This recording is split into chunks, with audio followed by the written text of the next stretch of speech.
What's going on, guys? Welcome back to Born to Barbecue. My name's Spencer, and today we're going to be cooking up some Kosher American Wagyu ribeyes. Come on, let's get to it.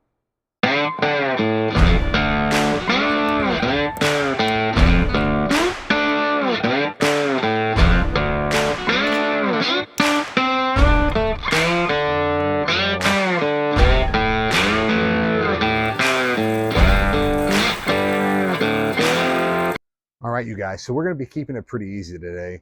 I normally go pretty over the top with steak seasonings. I'm not one of those guys. It's just like, it's only salt, pepper, a little bit of garlic powder, maybe some fresh garlic, whatever the case may be. If you're cooking in a cast iron, which we do from time to time, you might have some rosemary, some thyme, get a little bit of herbal flavor in there. Today, we're not doing that. This is a American blend Wagyu ribeye. And I think I'll get absolutely railed in the comments if I do anything other than just some salt, some pepper. And honestly, I might even get drugged for using garlic powder. We'll see. Who knows? But that's what we're going with today. It's going to keep it light. It's going to keep it simple. And we're just going to make a really great steak, medium rare, of course, only other way to eat a steak. And we're just going to see where it takes us. I cook steak all the time. I was lucky enough to be able to grab these on sale. So I figured we'd do a video on them, show you guys how we cook steak. Let's get to it. The first thing I'm going to do is drizzle a little bit of EVOO on these steaks. I like to do that for a couple reasons. One, I think it helps hold the seasonings better together. And two, when you're cooking over wood fire like we generally do, I find it beneficial to really help get some of that flame going before the steak starts to break down the fat, and then you're able to get a nice even cook.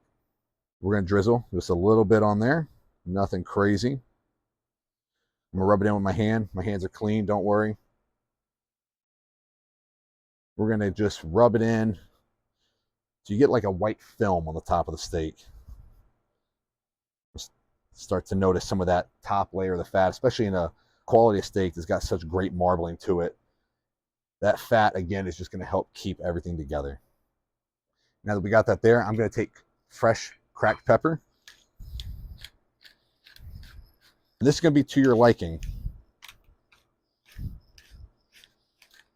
I like to do that first. I find that it helps adhere a little bit better doing the pepper first and the salt over the top. Okay, we've got some coarse grade sea salt, and then we've also got some garlic powder, just regular run-of-the-mill garlic powder.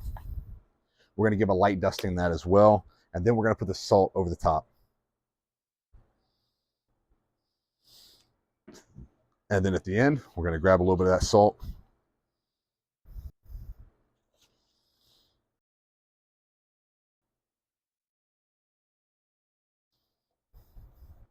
Afterward, we're going to flip them over.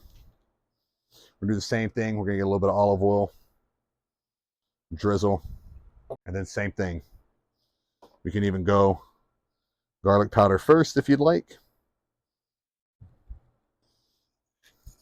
And then some fresh cracked pepper over the top. And then we're going to take some more of that salt.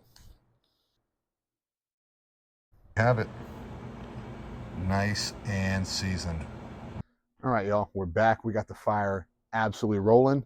We ended up doing some impromptu jalapeno poppers. They're not bacon coated. We just got some cream cheese and we seasoned them up with a little bit of honey hog from Meat Church. We're going to throw those on the grill. We're going to throw the steaks on the grill, and we're going to get these things cooking.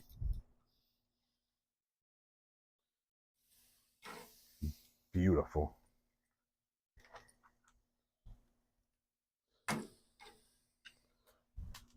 We're going to bring these close down to the fire. We want to get that crust to just be absolutely beautiful. So brought it down just a hair lower. If you're using the gas grill, you turn the gas grill up just a little bit higher. We're cooking probably at 500 plus degrees right now. We're extremely close. Oh, smoke. We are extremely close to the fire right now. So we're going to get just an absolutely great sear on them. It shouldn't take all that long. These are some pretty thin cut steaks. I didn't pick them out that way. That's just the way they were cut whenever I got them. Not my ideal choice. I typically want 1.5 inches, 2 inches when I can get it, but it doesn't always work out that way. So, me. Whew.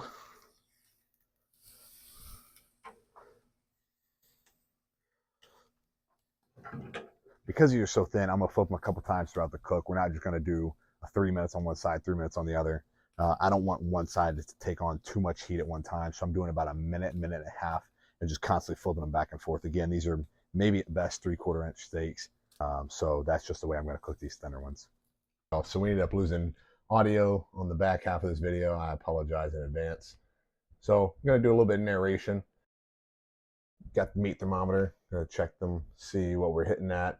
I always try and pull mine around 135 or so, get that nice medium rare. These were hitting right around there, so we ended up pulling them off and got them on the cutting board, put a little bit of melted butter over the top of them, and let them rest for a while. I typically aim for around 10 minutes or maybe a little bit longer, depending on the steaks. Here you got it. Beautiful, nice crust on the steak. Got the little bit of butter on the top. Gonna let them sit, rest for a while, and we're gonna cut into them. So after the rest, cut in, see what we're hitting at. We got a nice medium rare on the inside. Is what we aim for whenever I cook steaks. Check the other one as well, see what we got over there. About the same, pretty much a solid medium rare. Now it's time for a taste test. Remember, cut against the grain, makes it easier to eat. There we have it.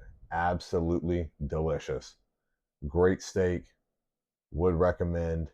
There's many ways you can flavor a steak. Do it how you like.